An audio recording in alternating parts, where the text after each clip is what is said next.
I'm Joshua Conley. I'm 16 years old. I live in Standish, Maine. My name is Amanda Shamper. I'm a 34-year-old woman, wife, mother, sister, daughter. My name is Denise Lopez, and this is my daughter, Sophia Lopez. I'm 35 years old, and Sophia is 2 years old. Hi, my name is Shauna Davey. I'm 29 years old, and I'm a cancer survivor.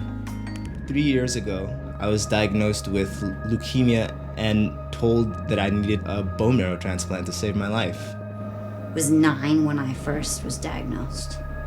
I think it was January 15th, 2006 that my parents found out I was actually not conscious.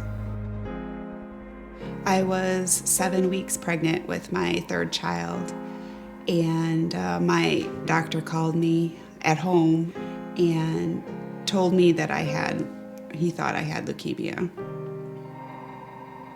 I didn't know how to react. I was kept questioning why her? She was still a baby. I was afraid of not being there for my kids. I wanted to see my kids grow up, grow old. I wanted to be with my husband till we grew old together, and it was hard hearing that might be taken away.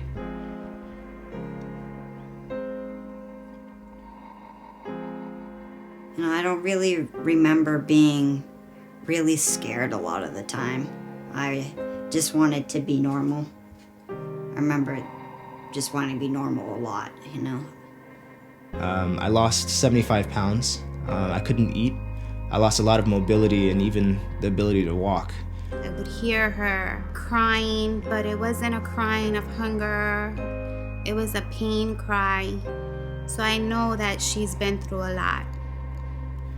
I searched for a donor from the moment that I knew I needed a transplant, and I found out that African Americans have less than a 17% chance of finding a donor.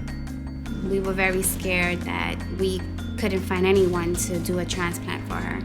Unfortunately, that not everybody finds a match because the registries are just not big enough, So I decided an easy way to get more Black people on the registry is to start a registry in Nigeria, which has 140 million people. I was at my doctor's office for a regular appointment, and he told me that there was a donor, and I wonder who it is, I wonder what they're like, I wonder where they live, and you have all these questions. I found out that I had a possible match on the same day that I was going to fly to Nigeria to do the bone marrow drive. And my doctor told me, "You've basically won the lottery. You are one of the lucky few to have a match. This is important. You need to stay here and do your transplant."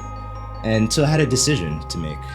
Was it more important for me to get a transplant, or was it more important to do a drive that could maybe save someone else's life? And I realized in that moment how much I had changed since I was diagnosed. Because I felt so much more connected to the people around me, it was more important that I do something that could help others than to save my own life.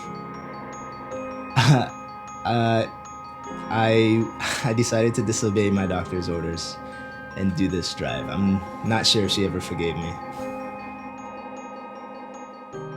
it worked well. It worked quickly, and a couple days before Christmas, I found out that the transplant worked and I didn't have leukemia. Sophia engrafted immediately. She engrafted within 10 days.